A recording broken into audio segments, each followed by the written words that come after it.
Hello friend, आज हम अध्ययन करने वाले हैं संयोजन अभिक्रिया और वियोजन अभिक्रिया के बारे में। ठीक है, वीडियो अगर अच्छी लगे तो लाइक शेयर एंड चैनल को सब्सक्राइब जरूर कीजिएगा। तो गाइज चलिए वीडियो को शुरू करते हैं। आज का टॉपिक आपके लिए बहुत ही खास है, ये पहली वीडियो है। इसके बाद भी आपको वीडियो मिलती रहेंगी, तो चैनल को आप ज़रूर सब्सक्राइब करें। ठीक है, तो चलिए गाइस, संयोजन अभिक्रिया क्या है देख लेते हैं। एग्ज़ाम में किस तरह से इसको लिखना है, क्या कुछ कैसे इसको देना है, सारा कुछ मैं आपको डिटेल्स इसकी दूंगा। ठीक है, तो चलिए वीडियो शुरू करते हैं। तो गाइस सबसे पहले हम संयोजन अभिक्रिया देख लेते हैं। संयोजन अभिक्रिया जिसको कि एडिशन रिएक्शन कहा जाता है। क्या कहा जाता है? Addition reaction. तो एक बार हम इसकी डेफिनेशन पढ़ लेते हैं। वह अभिक्रिया जिसमें दो या दो से अधिक अभिकारक पदार्थ आपस में मिलकर एक ही उत्पाद का निर्माण करते हैं, संयोजन अभिक्रिया कहलाती है। डेफिनेशन पढ़ ली अच्छे से। तो चलिए अब हम इसे समझने का प्रयास करते हैं। क्या कह रहा है कि वह अभिक्रिया मतलब कोई ऐसी रिएक्शन, ठीक है, जिसमें क्या होता है, दो या दो से अधिक अभिकारक पदार्थ, या तो दो रिएक्टेंट होने चाहिए या फिर दो से अधिक होने चाहिए, पर मिनिमम कितने होने चाहिए? दो होने चाहिए। ठीक है, दो से कम नहीं होने चाहिए, या तो दो या फिर दो से अधिक रिएक्टेंट।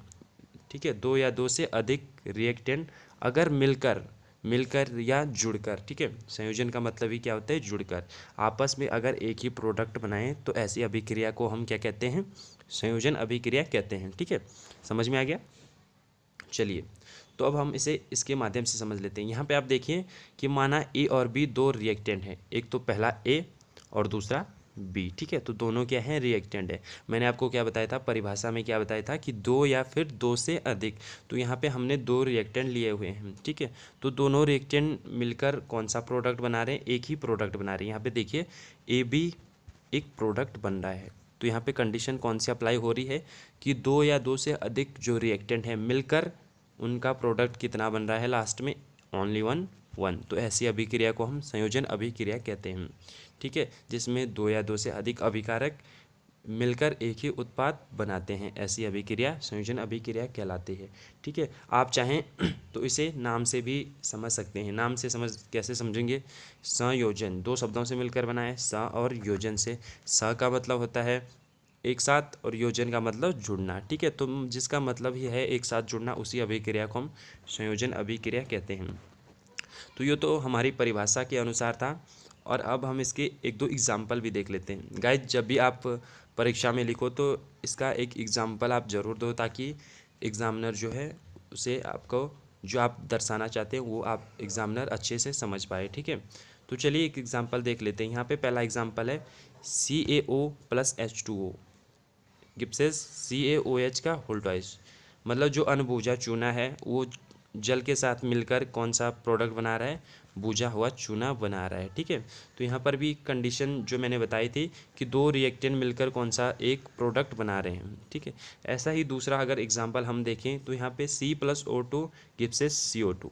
ठीक है, तो यहाँ पे भी दो रिएक्टेंट है, एक तो पहला कार्बन और दूसरा ऑक्सीजन। तो दोनों मिलकर कौन सा प्रोडक्ट बना रहे हैं? CO2। ओनली वन प्रोडक्ट बना रहे हैं। तो ये आपकी संयोजन अभिक्रिया है। ठीक है, ये आप एग्जाम्पल एक आप जरूर दें जब भी आप एग्ज़ाम में लिखें। ठीक है, तो चलिए ये तो आपकी संयोजन अभिक्रिया थी। अब हम वियोजन अभिक्रिया को देखते हैं। वियोजन अभिक्रिया को हम देख लेते हैं कि वियोजन अभिक्रिया क्या है। ठीक है, तो चलिए पहले हम इसकी परिभाषा पढ़ेंगे, उसके बाद हम इसका समझने का इसे प्रयास करेंगे। ठीक है, तो चलिए, तो यहाँ पे आप देख सकते हैं वह अभिक्रिया जिसमें एक अभिकारक पदार्थ दो या दो से अधिक उत्पादों में टूट जाता है, वियोजन अभिक्रिया कहलाती है। क्या है? अच्छे से समझ लें कि अब हम इसको समझते हैं कि क्या कह रहा है कि वह अभिक्रिया जिसमें एक अभिकारक पदार्थ मतलब कोई रिएक्टेंट, एक रिएक्टेंट ओनली वन रिएक्टेंट अगर दो या दो से अधिक भागों में टूट जाता है, अगर वो दो या दो से अधिक भागों में टूट जाए तो ऐसी अभिक्रिया को हम वियोजन अभिक्रिया कहते हैं।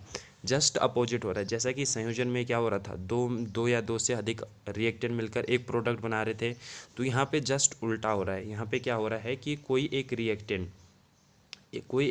मिलकर क्या टूटकर दो भागों में विभक्त हो जा रहा है, दो या दो से अधिक। ठीक है, तो यहाँ पे देख सकते हैं अब हम इसके माध्यम से, यहाँ पे देखिए ए बी एक अभिकारक दिया हुआ है। ठीक है।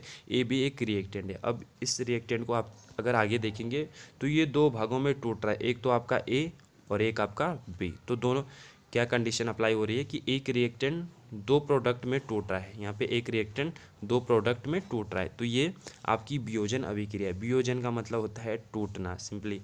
अगर हम इसका एक एग्जांपल देखें, ठीक है, तो यहाँ पे CaCO3 यानी कि कैल्शियम कार्बोनेट, जिसको कि गर्म करने पर ये दो भागों में टूट जाता है, एक तो CaO और एक CO2।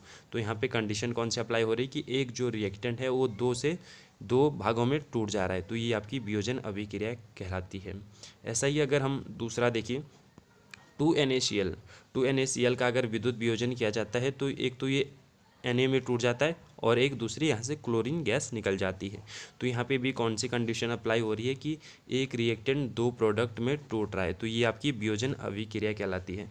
तो गाइज़ आपको आशा करूँगा कि आपको समझ आ गया होगा। तो क्या है, एक बार फिर से मैं आपको बता देता हूँ कि संयोजन में क्या होता है। दो या दो से अधिक रिएक्टेंट मिलकर एक प्रोडक्ट बनाते हैं, जबकि वियोजन में क्या होता है कि जो एक रिएक्टेंट होता है, ठीक है, जो एक रिएक्टेंट होता है वो दो या दो से अधिक भागों में टूट जाता है। ये है आपकी वियोजन अभिक्रिया। अब यहाँ पे मैंने एक पॉइंट नोट किया गया है कि वियोजन अभिक्रिया को संयोजन अभिक्रिया के विपरीत कहा जाता है। ठीक है, क्या है कि वियोजन अभिक्रिया को संयोजन अभिक्रिया के विपरीत कहा जाता है, क्योंकि इसमें क्या होता है कि जैसे कि आपका संयोजन में दो या दो से अधिक रिएक्टेंट मिलकर एक प्रोडक्ट बनाते थे, तो यहाँ पर जस्ट अपोजिट होता है। यहाँ पर क्या होता है कि एक रिएक्टेंट दो या दो से अधिक प्रोडक्ट में टूट जाता है। ठीक है, यहाँ पे दूसरी कंडीशन अप्लाई होती है।